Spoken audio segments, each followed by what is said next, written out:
Hey, if you are new here, welcome. And if not, welcome back. I am a little bit late with the news, but better late than never. I made a post recently about the Seattle Black Panther chapter in Aaron Dixon and how I've sat with him, I've met him in the Central District of Seattle, all these different things when I was vice president of the Black Student Union, one of the VPs. Uh, I had no idea. I could not have known that Aaron Dixon, the founder of the Seattle Black Panther chapter, which is the second ever Black Panther chapter to exist, I could not have foreseen that my Panther founder would have been the one to shut this Paul Birdsong guy down.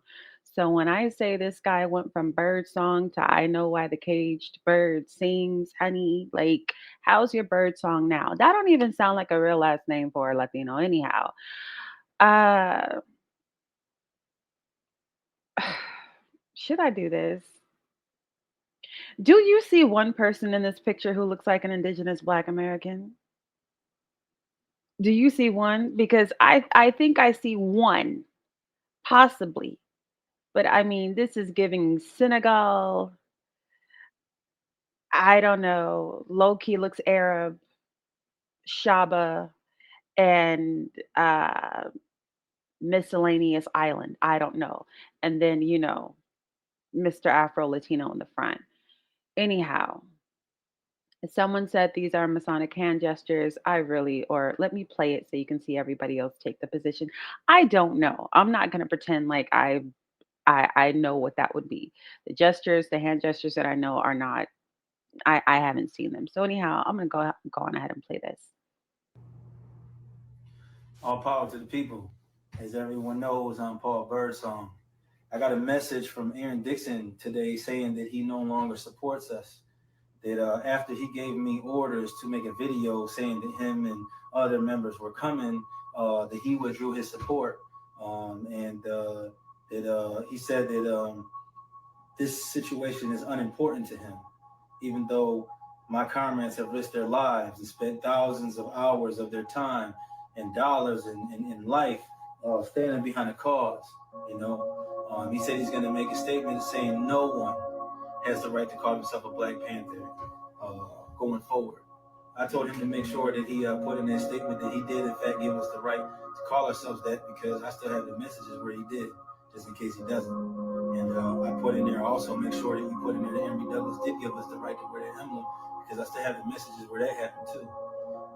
But as it stands, because of that, because of me and my comrades risking our lives and all the heat that we went under, because of the counter-revolutionary practices, because we don't believe in black nationalism, like Bobby Seale said in the video that I shared on my page earlier, that black nationalism is acquiesce to racism, and that we don't stand like that we're internationalists and intercommunalists, just like Huey Newton said, we would no longer identify with this flag. We will no longer identify ourselves as the Black Panther Party for self-defense. We're going to take OG from the town's advice. We're going to take the name that he decided to put out there. We're going to call ourselves the Black Lion Party for International Solidarity. Reason for the international solidarity is because we will stand with the immigrants. We will stand with the people being terrorized for ICE. Going forward, these Panther patches will no longer be on my uniform. Me and my comrades stand independent. We're willing to work with any organization that stands for the rights of every living person, any organization that stands against imperialism attacking immigrants. Now, if you're out here raping people and killing people and selling drugs and different stuff like that, yeah, deport them. But those people out there that are just working hard, trying to provide for their families, trying to escape the guerrilla warfare and the cartel warfare that's happening in their countries to come for that promise of the American dream that the United States of America Incorporated lies about, we feel that they shouldn't be bothered, and we're willing to stand beside them to ensure that they're not. All power to the people. All power to the people. So when that man took his hat off, I'm so sorry, but when that man took his hat off, All power this to the one right people. here, Me and my comrades stand independent. We're willing to work with any organization. that just kind of confirmed my suspicions. That is not an FBA hairline. You've never seen a foundational Black American whose hairline does that, and it just confirmed my suspicions that we don't know who these people are. We've been trying to tell you. We don't know who these people are. The indigenous Black American, we are collectively in our homes. We are collectively in our homes. We are collectively sitting this one out. Y'all got it? Y'all got it. He's talking about what his comrades have risked and haven't risked and how much money they've paid. Sir, the international community, immigrant, refugee, I mean, they have been anti indigenous Black American.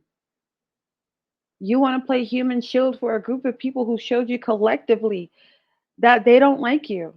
More of these people voted for Trump than we did. I had somebody tell me the other day because I'm part of the 92% that they can't subscribe. And I'm just like, you got to let people learn. At least I'm willing to learn. At least I'm willing to do my research. And that's the best that I can do. I voted Harris Walls and, well, they lost. And when I look at Minnesota and when I look at some of, Kamala's stances on indigenous Black Americans, I'm okay with that. I'm okay with that. So anyhow,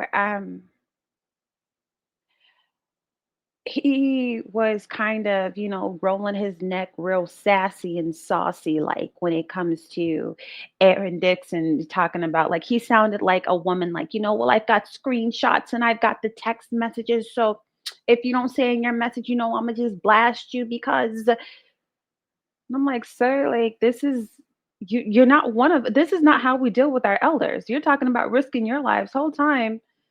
They actually risked their lives. And I'm going to tell my Seattle Black Panther story. I'm going to tell the story of my people and my ancestors and my locale in just a minute. But like the people who actually, and I'm sorry, but when you say that any of the feds is going to catch is going to wear a bullet like a logo, or you're going to get him in his throat hole or whatever this fake rapper said, and nobody comes to collect you and nobody comes to find you, it's giving, it's serving very much COINTELPRO. It's serving very much snitch, informer, sir, because you don't get to talk like that and nobody comes to collect you and nobody comes to find you. We have plenty of indigenous Black Americans who lost their lives for less, for less, shot up in their homes because of snitches like you, or informers, or people playing both sides against the middle, like whatever, bro. So I don't feel a way about this. Uh, Let me just rewatch and I will go on ahead and speed him up. And I'm just going back over this to see if I have, like, if I want to interrupt his commentary Everyone somehow. knows I'm Paul Birdsong. I got a message from Aaron Dixon today saying that he no longer supports us. That after he gave me orders to make a video saying, And shout out to everybody who says, they be like, "Oh, you Black Americans, you can't tell us apart. Everybody thinks I'm a Black American. Everybody, we all look alike." Like, sir, this is not FBA ears. We don't have these kind of ears in our gene pool. Our do rags don't do the ears like that. That's not what happens. This is a handsome brother. It don't mean you're ugly if you don't look like you're Solani or whatever. But like this not really our hair texture right here. You feel how you feel about it. It's not that we don't have type 4 hair. We do. I do. But this sandy stuff is beachy. We don't have that. I don't know what this guy. And this guy just looked like Senegambia, bro. This guy looked like the Ivory Coast. And like I said, this is the only person, and I'm looking up in his eyelids, at his nose, and he's the only guy who looks to me like he might have like a foundational Black American parent. All right. So for people thinking y'all can blend in, like, tell somebody else that story. We know what we look like. That's like me saying I blend in with Somalis. They know what they look like. I got an FBA forehead. All right. I got that low tapered hairline. Like, it nah. that him and other members were coming, that he withdrew his support. And that he said that this situation is unimportant to him, even though my comrades have risked their lives and spent thousands of hours. You haven't risked your lives. Your lives are protected because you are controlled opposition. allegedly, and in my opinion, you have not risked your lives because you are controlled opposition. You are here as a plant to get people caught up, to get the most vulnerable and simple among us who want to do something, who want to save other people, caught up. You are bait. You are jail bait, sir. And for that, you get no sympathy. Of all the brown berets and different brown power groups you could have, you chose my ancestral legacy of resistance.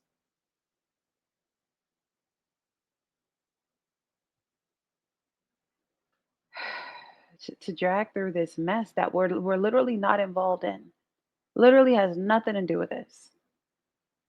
Hours of their time and dollars in life standing behind a cause, I don't want to hear about your dollars in life because you give government funded. You give government funded like a Somali daycare, sir. I care not. I don't know who put this, who edited this sad, sappy music in here. I wish you hadn't. I hope YouTube allows me to monetize this video because I do not own the rights to whatever that music is. But like, yeah, tiny violins, sir. I don't care. He said he's going to make a statement saying no one has the right to call himself a Black Panther going forward. I told him to make sure that he put in that statement that he did, in fact, give us the right to call ourselves that because I still have the messages where he did. That is not the body language of a revolutionary. I am so sorry. Fidel Castro wouldn't stand like that, rolling his neck like that.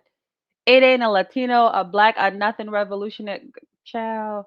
Just in case he doesn't. And I put in there also make sure that you put in there Henry Douglas did give us the right to wear that emblem because I still have the messages where that happened too. But as it stands, because of that, because of Rolling me and my him colleagues neck, risking our shaking lives and him all the people we head, went under, because of the blinking, counter looking up revolutionary and practices, down. Get because we it, don't believe in girl. black nationalism, like Bobby Seale said in the video that I shared on my page earlier, that black nationalism is Whatever.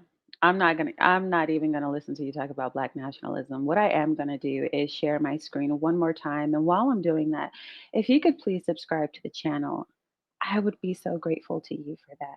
If you would please like the video, give me a big thumbs up. I would appreciate that so much. It does so much for my channel.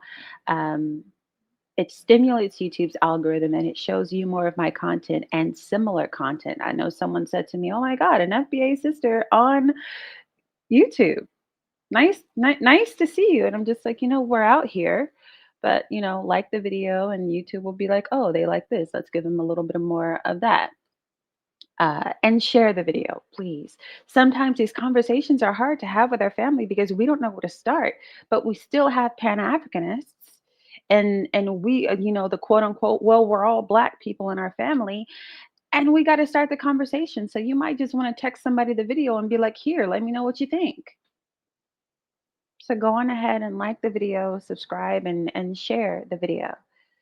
All right, so here we are. I graduated from the University of Washington, Seattle chapter, and the Black Student Union that I'm about to read to you about is the one that I eventually became the vice president of and senator for. Um, and just like my ancestors, I ended up on the news and with KKK death threats and, people calling my phone, people coming to my dorm room while I lived on campus. And my family and my mother's church and my church at the time had to gather themselves around me and support me for my activism. So again, I take this personally. I take this personally. This isn't just content. Anyhow, uh, this this is a building on my campus called Gerberding Hall, and I wish I could zoom into this picture for you some more. But if you don't know what you're looking at right there, because the picture is so small and you can zoom in on your phone, that is a Negro scaling a wall, climbing up. I mean, ain't nowhere to put your feet. It's just a rope and a wall. And you can kind of see somebody hanging out the window holding on to the rope with the window open trying to help it because the Black Student Union in my hood, 206 Seattle, The black people here, and most of us come from Louisiana, by the way, just if you want to know, most of us from Louisiana, East Texas, Mississippi. All right. Great migration north patterns. Anyhow, that is a young man. That is a late teens, not older than 20 something years old man scaling a wall with a rope in one hand and a pot of gumbo in the other because our people took over this building, locked it down, fully armed to the tooth, and demanded this happened in the late 1960s, and demanded for us curriculum representing our proper history, buildings that cater to, there's something called the Ethnic Cultural Theater and the Ethnic Cultural Center, where to this day, the Black students and students of color um, congregate in that building, and our BSU meetings and things are held there. I believe Larry Gossett was a part of this. There are a number of notable people, Bobby Seale. I'll just go on ahead and read this, right? Because I'm saying all of this from from memory, right? From meetings. But this picture gives me the same feeling. Y'all remember the Montgomery Brawl when that young man, for the sake of his own people, something came over here and he swam across that water? This is not a test. This is not a test. If he falls, he dies. But those revolutionaries were in that building starving. They were in there for days. They were in there hungry. And he was like, "Bet, here I come. I didn't make it inside. Y'all took over the building and I wasn't there. I'm coming. What y'all need? Bet. I'm gonna put mama on the stove." You can't see it from this picture. There are several pictures of this that they show that, like, there are archives that belong specifically to the Black Student Union and they'll hand them down like to the presidents and things. But like all of these pictures, these are all on campus. These are all our students who have come and gone from the University of Washington, Seattle campus. And here is, I didn't even know he was, I haven't scrolled all the way down. This is Larry Gossett, who I said, former BSU members. Larry Gossett, Aaron Dixon, and Gary Owens discussed the early years of BSU, the climate at the University of Washington, and their own activism and streaming video interviews. Click each name above. So when I say this is personal to me, because I've sat with these people, I've been physically touched by these people, I've been blessed by these people, I had been commissioned by these people as a teenager. I had inherited our struggle.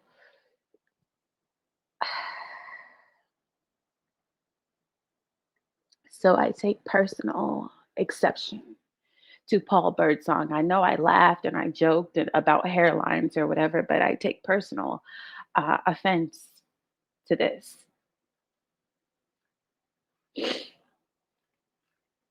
Um, so When most people think of the University of Washington's Black Student Union, BSU, they probably imagine a student club that holds meetings and sponsors social events. During the late 1960s, however, the Black Student Union was anything but a typical student club. It was an unstoppable force for social change at the University of Washington and beyond. The early history of the BSU at UW is an important and inspiring story. This report examines the organization's origins, activities, and successes, concentrating on the years 1967 and 1969. The BSU led a militant struggle for minority rights at the University. The results transformed the University of Washington, benefiting not just African Americans but also Chicano, Asian American, Native students. The legacy of the BSU's activism can still be felt today, and this is why I don't check for nobody else. You see this paragraph that I just read? This is why I'm not checking for nobody but Black Americans, because when all these other groups, when the Chicanos and the Asians and the Native students, they didn't have nobody but us, we said, we'll take you. When they didn't have nobody but us, when they didn't have nobody to fight for them, when they didn't have anybody to advocate, whatever it was, this is what we were doing. In everybody's name. This is the heart of the Indigenous Black American. We said we got everybody. And today, in the words of Murphy Lee from St. Louis, we all we got. When I tell you the Black Student Union, these Panthers, so the Panthers were involved, but and some, how do I say this?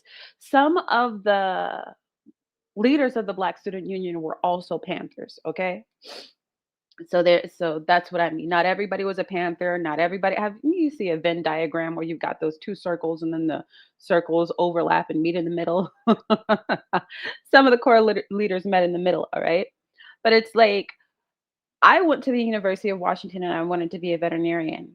When I learned the history of what had been done for me before I was even born, I felt like it was my ancestral duty to major in something called American Ethnic Studies. And this led me to like double majoring, low key triple majoring, um, because I felt like these people risk their actual lives.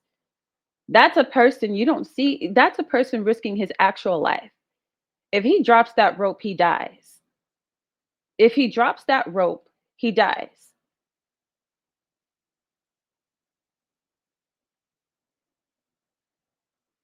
If he slips, he dies.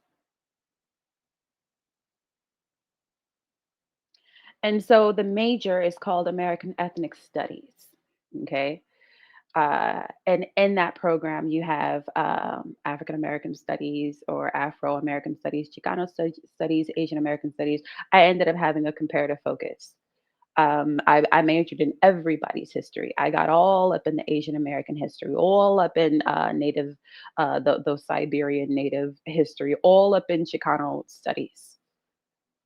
Every professor knew me by name in that department. And to see what our ancestors did for these people to treat us the way they treat us.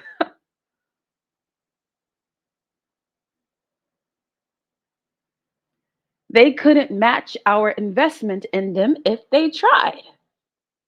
They couldn't match our investment in them if they tried because we invested our lives. So, no, I got nothing for you, sweetie. Viva la raza, homie. I don't know what to tell you. Don't be looking for niggas when the majority of ICE is Latino. Jorge Esteban, I will vote for Donald Trump. No, but it's reasons like this that inform my reality today. When my mind is on delineation and delineation is on my mind because we tried with you. Anyhow, uh I'm just going to go on ahead and read this. May 20th, 1968, members of the BSU enter the administration building where President Odegaard is meeting with the Faculty Senate Executive Committee. In a tense confrontation, administrators are barricaded in an inner office while protesters hold the outer office and police control the rest of the building. As supporters gather outside, supplies and at least one student are hoisted to the third floor. Do you understand that these people took hostages? Playing no games. And these are college students who have to worry about getting kicked out, tuition, everything else in the 60s. Not with any of the safety nets of the mid 2000s and early 2000s like I had. Are y'all hearing me? Are y'all hearing me? Let me know in the comment section if you have goosebumps. I wish I could take you on a campus tour so you can see what this building actually looks like and how there's nothing for that man's feet to grip on. It's not like rock climbing. He slips, he dies.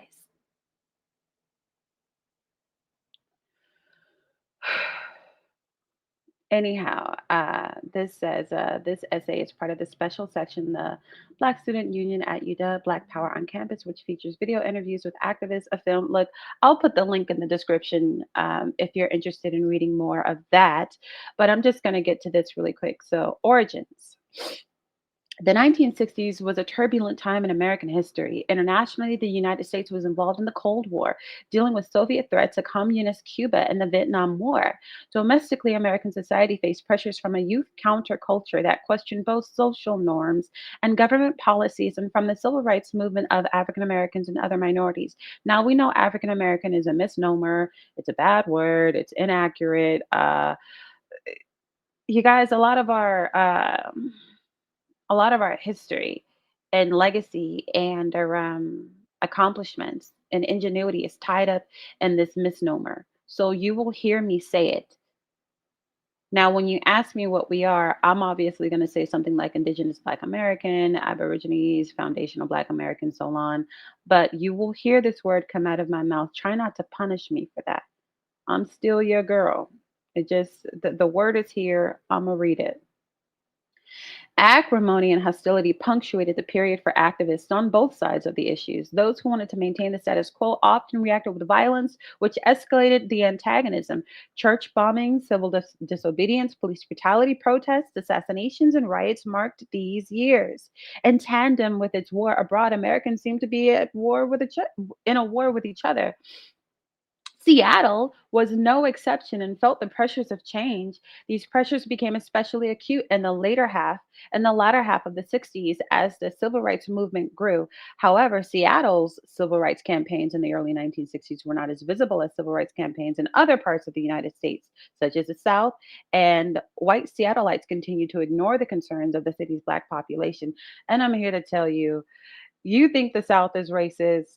Girl, I'm telling you, it's just overt racism versus covert racism. I know plenty of people who moved to Seattle from the South and they say, man, boy, do I prefer Southern brand racism because at least those white folk will say the N word to your face. This covert stuff will sneak up on you. Anyhow, reading from the article. Yet Seattle's African Americans felt that same frustration as their counterparts worldwide. By the late 1960s, this was especially true for the younger Black generation, who were not only frustrated with white America, but also with the leadership of the civil rights movement. The National Association for the Advancement of Colored People, NAACP, and the Southern Christian Leadership Coalition, SCLC, were criticized by younger activists and elites, dominated by highly educated lawyers and ministers, and too slow to bring change then as now. That NAACP, started by a blue and white flagger, too slow to bring change. And that is why some of these legacy organizations that we have, we don't deal with anymore. Shout out to the AFLF, the American Freedmen Legal Fund, because they move quick. They are boots on the ground. They're not playing. You can go, I can go all over to from Seattle to Tacoma looking at different NAACP chapters, and you know who the presidents are? Umbutu Ngama. Okay. I think the last one of us to lead this thing might have been Carl Mack. Anyhow, I digress. I'm sorry. After the Voting Rights Act of 1965 passed, historian Diane Louise Walker has noted the older civil rights section of the movement became estranged from the younger activists, then as now. Some of these older groups, it's like y'all served y'all purpose, y'all were good for the time, we recognize what you did, we thank you, but you don't even have you're not structured to deal with what we're trying to deal with today, and that's why there's no progress. The Black community's frustration was brought to the surface on April 19th, 1967, when Stokely Carmichael visited Seattle and spoke to packed audiences at Garfield High School, where Quincy Jones graduated, by the way, and the University of Washington. Carmichael was nationally known as the former chairman of the Student Nonviolent Coordinating Committee, that's SNCC Coordinating Committee, an organization that held sit ins, voter registration drives, and other civil rights campaigns in the South. And one of the leading advocates of Black Power, his speech inspired young Black Seattleites as he explained Black Power philosophy.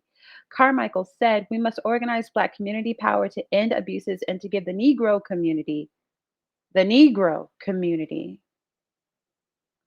a chance to have its needs addressed. After Carmichael's visit, young African Americans began to see their struggle for equality in new ways.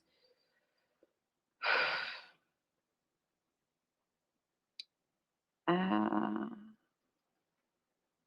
all right. Historian Quintard Taylor explains the premise of Black Power both in Seattle and nationally began with the idea that Indigenous Black Americans, look, I get it. The word African Americans kind of nails on a chalkboard. I get it. Should define and control the major institutions in their community whose economic and political resources should be mobilized for its development and eventual parity alongside other communities. Black Power then was principally about African Americans exercising more control over their own lives. Several Black UW students who would later become the founding BSU members heard Carmichael speak. In early 1968, when the BSU was founded, members like E.J. Brisker and Eddie Deming credited Stokely Carmichael for catalyzing their activism. Describing Carmichael's impact, Eddie Deming said, Carmichael had something we could identify with. He told us that things could no longer stay the same. Thus, by the fall of 1967, the University of Washington had several politically conscious, motivated Black students. When these students looked around for an organizational base, all they found was the one Black student union organization on campus, the Afro American Student Society, founded in 1966 by Dan Keith, an Indigenous Black American, and Anye Akwari, a Nigerian. Its focus was to encourage dialogue and understanding between Black Americans and Black Africans. So we've been trying to understand y'all since the 60s. Therefore, students like Brisker and Deming concluded the Afro American Student Society was not an appropriate organization for political activism. Come on now. Huh? They looked and they searched. But this little organization, this Afro American Student Society, founded by one of us and one of them, their focus was to encourage dialogue and understanding between Black Americans and Black Africans. Therefore, my founders of my Black Student Union decided the Afro American Student Society was not an appropriate organization for political activism. Come on, somebody. Come on, delineation. Come on, people who saw it from day one. Whew. A key turning point in Black student union history came in November 1967 when a group of Indigenous Black American students traveled by bus to Los Angeles, California, and attended a Black Youth Conference over Thanksgiving weekend, organized by Professor Harry Edwards of San Jose State University. The conference featured 200 participants, mostly from colleges and universities along the West Coast, representing various political philosophies: Black nationalists, Black socialists, Black Panthers, United Slaves, and others. Chow, what a name.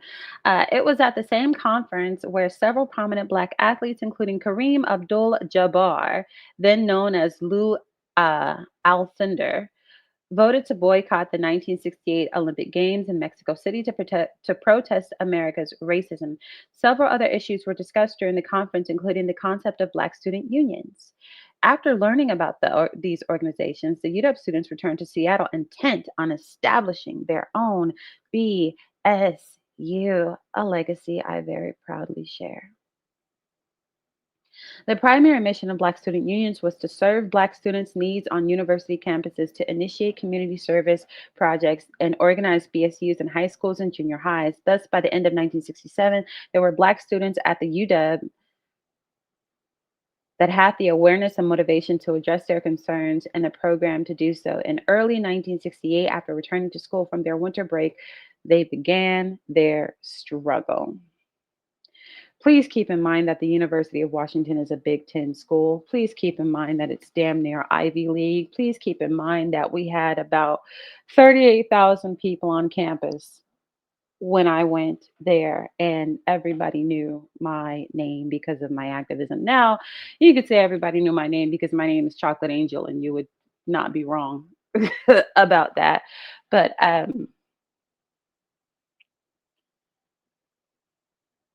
these poor Black kids were in the belly of the beast.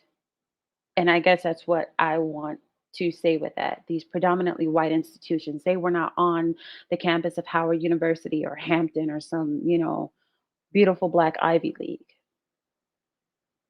They were surrounded by white people and people who were hostile toward their movement. And if I, in the mid 2000s, 2008, 9, 10, if I ended up being followed and having people call my phone and getting KKK death threats for my activism, what do you think they got? So you understand now why I'm looking at Paul Birdsong all upside his head. All right, so let me, because I don't want to tarry for too long. I don't want to keep you here for too long. So I'm just skimming through this again. Never fear. I will put the link in the description. This link that's up here, I'll go on ahead and put it in the description so that if you want to read through this, you can. This says founding BSU member Larry Gossett explained our militancy is entirely dependent on the white reaction to the concrete proposals we make. In later years, the BSU would make good on this warning and bring an unprecedented brand of student activism to UW. My God. And this is why Aaron Dixon is saying none of y'all can call yourselves Panthers because I'm going to keep on reading. Um, One aspect of the BSU that the article did not mention was the organization's female membership. During 1968, there were about 20 core members, and at least two of those members were women, Verlaine, Keith, and Kathy Halley. The reason these and other BSU women often do not show up in articles and other records is because they consciously took or were given supportive roles. Yet they were vital to BSU's activities, answering phones, writing official correspondence, setting up meetings, taking notes, and managing other nuts and bolts work. Within a year or two of the women of BSU would serve in leadership roles. Although these women are rarely mentioned, they were equal to their male counterparts in their passion and commitment to the movement. The BSU began to fight for minority rights by taking their concerns to the university administration and drafting a letter to President Charles Odegaard. Shout out to President Charles Odegaard because he listened, and now we have something at the University of Washington called Odegaard Undergraduate Library. So we have the big famous Suzalo Library you might have seen in Harry Potter. And then that's our graduate library, and then we have Charles Odegaard, who in the Odegaard Undergrad Library, where I probably spent most of my time. So, in this first letter, the BSU called for more Black professors, counselors, and teaching assistants, classes in Afro American history, culture, and literature, offerings of African language courses, and a university program for encouraging Black students to graduate from college.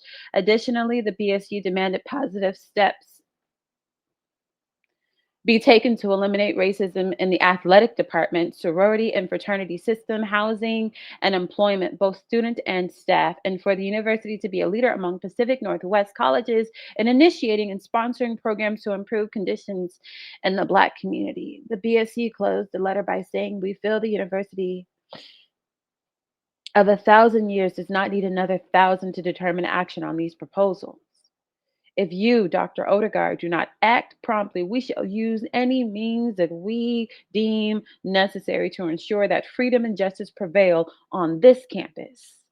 And I am misty eyed reading that because how many years later, decades later, after these people did this, I walked in on those benefits. I walked in on those promises and I benefited from them. Their legacy allowed me to create my own.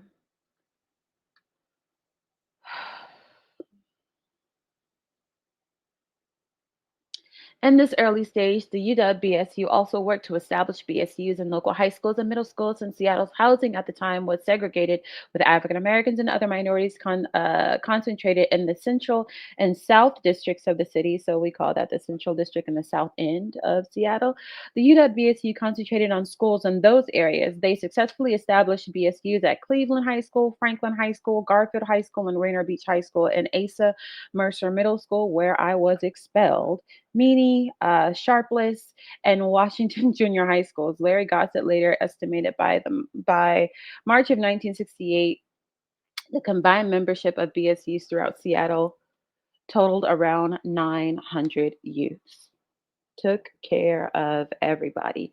Went around our entire hood, collecting kids and molding their minds. Seattle thinks they're so the part of the reason Seattle thinks it's so gangster and it's so hood and it's so dope is because they have a black legacy. Now they're not like we've been gentrified, priced out of communities, whatever. But so you see the white people and the Asian people in our area, they do graffiti and they break dance and they think they're so woke. And I'm like, y'all hate black people. Y'all just borrow swag anyhow. Radicalized. In the spring of 1968, a string of events motivated the BSU to take more aggressive actions. The first of these events was a major student sit in protest at Franklin High School, high school I graduated from, on Friday, March 29th, where an estimated 100 students took over Franklin Principal Lauren Ralph's office and forced the school into early dismissal. You see that? These teenagers took over the principal's office. So, just like the Black Student Union took over Gerberding Hall with the president of with the president in it. Now the president now there's something called Schmitz Hall, and that's where all the admin stuff happens. But before the building of Schmitz Hall, they did that thing and Gerberding. So anyhow, our babies took over the principal's office and forced the school into early dismissal. That's what I'm talking about. At the head of the protest was Franklin High School BSU members Trolise Flavors and Charles Oliver, and University of Washington BSU members like Eddie Demings, Aaron Dixon, Larry Gossett, and Carl Miller. So I love the fact that they didn't leave the babies unattended. I love that they came from the college campus down to the high school and said, "We're right here with you." The direct cause of this demonstration is unclear. According to Larry Gossett, the protest was ignited after school officials expelled two young black women for wearing the natural or afro hairstyle on the grounds that it was unladylike. However, school officials reported the protest followed the suspension of two black male students after a hallway scuffle the day before. The truth of the events are further obscured by the fact that all suspensions resulting from the hallway incident were reserved for the following Monday, April 1st. Happy New Year, when a Human Rights Commission panel found discrepancies in the testimony concerning the suspensions. When I tell you they look for any and every reason to suspend and expel us from these schools,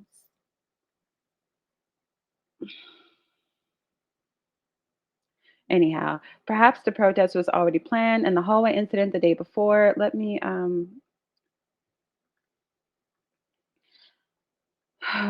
Seattle Post Intelligencer article that ran in June of that year, national racism critic Edward P. Morgan identified Franklin as a sick school. Regardless of the circumstances leading up to the protest, what is important for BSU history is that following the Franklin sit-in, Aaron Dixon, Larry Gossett, Carl Miller, Charles Flavors, and others were arrested by Seattle police and charged with unlawful assembly.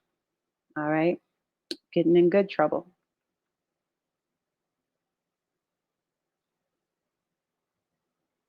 Now, while sitting in jail, Dixon, Aaron Dixon, who just shut down Paul Birdsong, Gossett, Miller, and Flavors found out that Martin Luther King had been assassinated that same day, April 4th, 1968.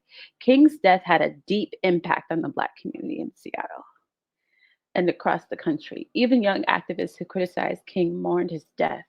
The night of King's murder, Black communities across the country ignited into a fury of rioting, arson, and violence. In Seattle, although no major disturbances were reported, emotions ran high, and many of the city's Black youth, infuriated by King's death, maligned the judge's refusal to lower the Franklin protest leaders' unusually high bail and release them. The following day, on April 5th, all of the arrested Franklin protest participants were released, but this did not prevent the inevitable eruption of Black hostility. That night, 21 arson fires were reported in the Central District alone. Um, 2 days after the assassination of King, and I'm starting from here.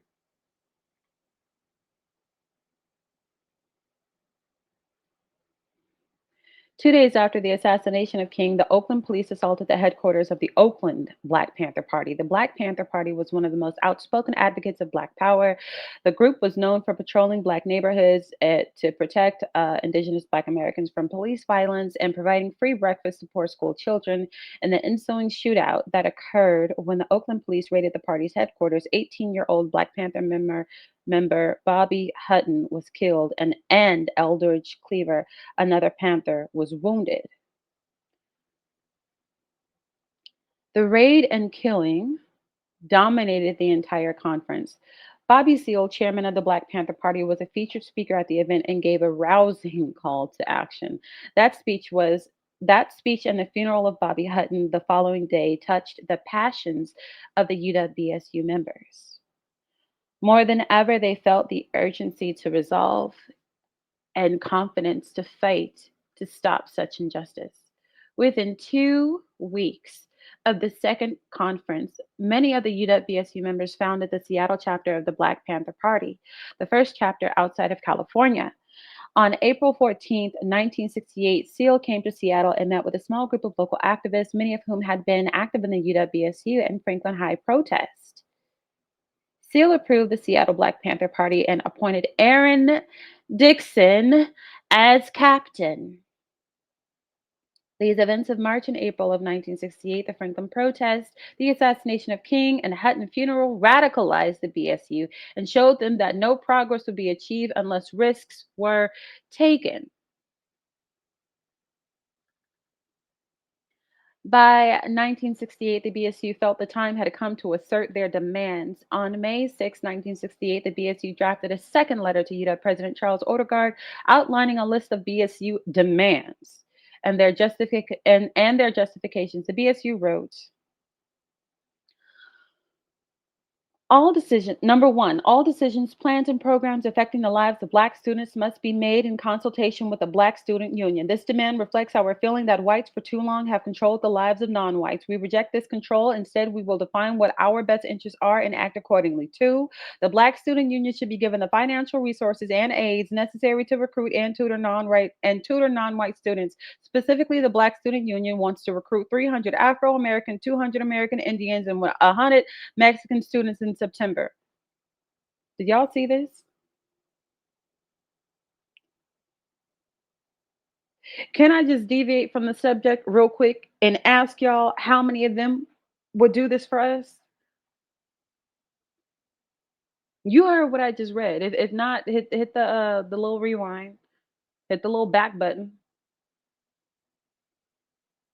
I'm gonna keep reading. Quality education is possible and interaction of diverse groups, classes, and races. Out of a student population of 30,000, there are about 200 Afro Americans, 20 or so American Indians, and 10 or so Mexican Americans. The present admissions policies are slanted toward white, middle class, Western ideals, and the Black Student Union feels that the university should take these other ideals into consideration in their admissions procedures. Three, we demand that Black Studies Planning Committee be set up under the direction and control of the Black Student Union. The function of this committee would be to develop Black Studies curriculum that objectively studies the culture and lifestyle of non-white Americans. We make this demand because we feel that a white middle class education cannot and have not met the need of non-white students. At this point, the American Indian interested in studying the lives at this point, an American Indian interested in studying the lives of great Indians like Sitting Bull or Crazy Horse has to go outside the school structure to get an objective view. Afro Americans members, Afro Americans member of the Black Student Union, we have had to go outside of school structure to learn about Black heroes like Frederick Douglass, W.E.B. Du Bois, and Malcolm X. One effect of going outside the normal educational channels at the university has been to place an extra strain on Black students interested in learning more about their culture. We feel that it is up to the university to re examine its curriculum and provide courses that meet the needs of non white students. Four, we want to work closely with the administration and faculty to recruit Black teachers and administrators. One positive effect from recruiting Black teachers and administrators is that we will have role models to imitate and learn from. 5, we want Black representatives on the music faculty. Specifically, we would like to see Joe Brazil and Byron Pope hired. The Black man has made significant contributions to music, jazz, and spirituals, yet there are not Black teachers on the music faculty. Imagine being Seattle, Washington, the goddamn home place of Jimi Hendrix and Quincy goddamn Jones, and not having no Black people at the university. By the way, Quincy Jones was he was at my graduation, my UW graduation, and there's a building named after him at one of the high schools that were mentioned here. But I mean, that's late, you know. Anyhow, in the letter, the BSU largely restated the goals that had been part of its program from the beginning: greater minority enrollment, a Black Studies program, and the recruitment of more Black faculty and administrators. Also, BSU's commitment to multiculturalism showed up in the letter. Negroes' commitment to other people of color showed up in the letter. The recruitment of Mexican Americans and American Indians were explicitly outlined in demand number 2, and references to Sitting Bull and Crazy Horse were cited in demand number 3. Furthermore, demand number 3 suggests that the Black Studies program the BSU envisioned would not just teach about African American history and culture, but would encompass the stories of other minority groups as well. Their history, Chicano American history, Asian American history, Siberian Native American history, would not be taught at the University of Washington as you know it without these Black kids demanding it and getting caught up, climbing walls, scaling walls, taking over buildings, taking over high schools. It wouldn't have happened without them. And look at how they treat us. And you wonder how delineation is infecting our nation in such a good way, in such a great way. I love how it's spreading. Because if we got currency, y'all, we took them at their word and we fought for them. And now they're asking for you again years later. Didn't make nary a return on our investment in them.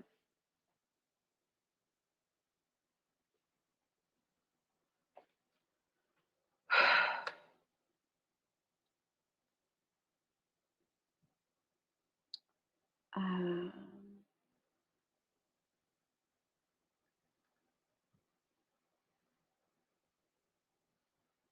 in response, President Odegaard sent a letter to the BSU stating his support for many of their ideas and willingness to cooperate.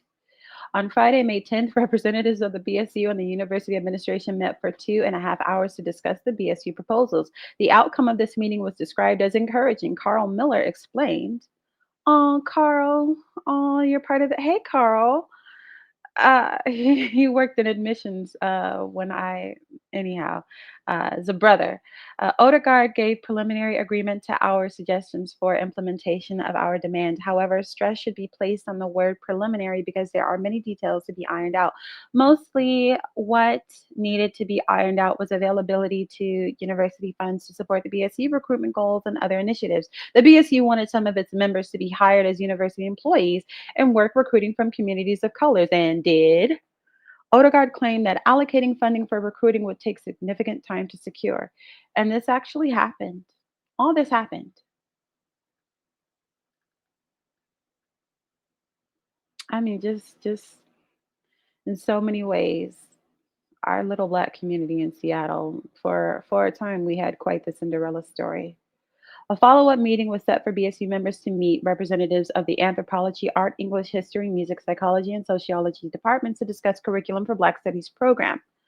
But funding issues also hampered this initiative. The BSU wanted Nathan Ware and James Garrett, experts from California, to help create a Black Studies department at UW. And shout out to Mr. Ware, who also, there's Wares and Scotts, of families of Wares and Scotts who taught at Franklin and UW. Anyhow, explaining this, Miller said, "These two men have set up very effective programs in the Bay Area, and we feel their expertise will heighten an 8-hour program." While agreeing on principle, Odegaard once again resisted the allocation of funds to bring them into UW. I am going to skip past some of this.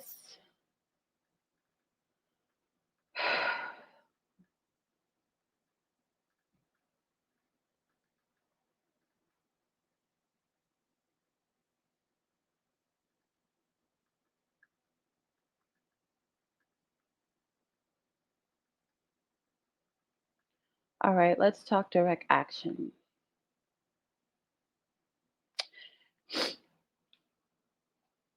In the afternoon of the following Monday, May 20th, a large group of BSU members and their supporters entered Odegaard's office suite at approximately 5:20 p.m. Honey, that is after school hours. They expected to find Odegaard and Governor Evans there, and they intended to keep the men in the office until their demands were met. Instead, the BSU members found that they had interrupted a faculty senate executive meeting and Evans was not present. Several protesters entered the meeting room and sat on the floor while others the suite. Secured the suite. The subject of the meeting immediately changed to the BSU's demands and continued with hostile exchanges. By 6:40 p.m., the discussion had stopped. Odegaard and most of the other administrators withdrew into the inner office and were barricaded in by protesters. This left the protesters in the outer office along with a few faculty members from the meeting who decided to stay and help the protest. The most prominent of these faculty members was Professor Arvol Morris.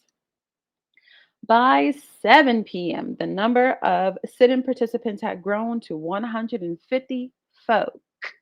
Most of the students involved were young African Americans, but some non-Black, such as Robbie Stern, shout out to Robbie, were also involved.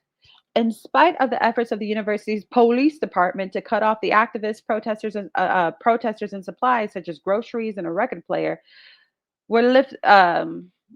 Excuse me. In spite of the efforts of the university's police department to cut off the activists, protesters and supplies such as groceries and a record player were lifted up to the third story office by ropes outside the building.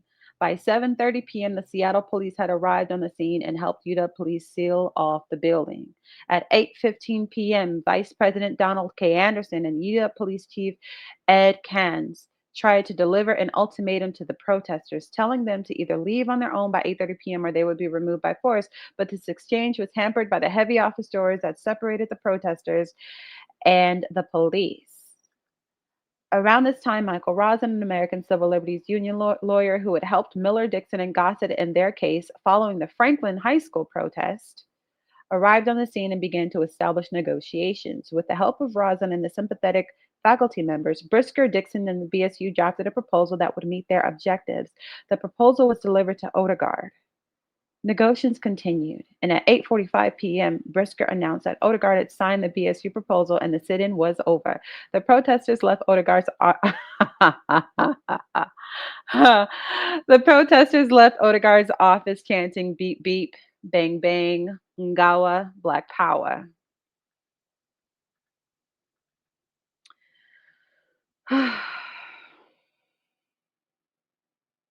I think I've held you hostage here long enough and that you can read this on your own if you like. Uh, this is important to hear. Within a year's time, the focus of the university had taken an undeniable new shift, with the entire Black Student Union program being implemented. So everything they asked for got delivered in one day. They say Rome wasn't built in a day. Yes, it was. One clear result was an unprecedented jump in enrollment of people of color.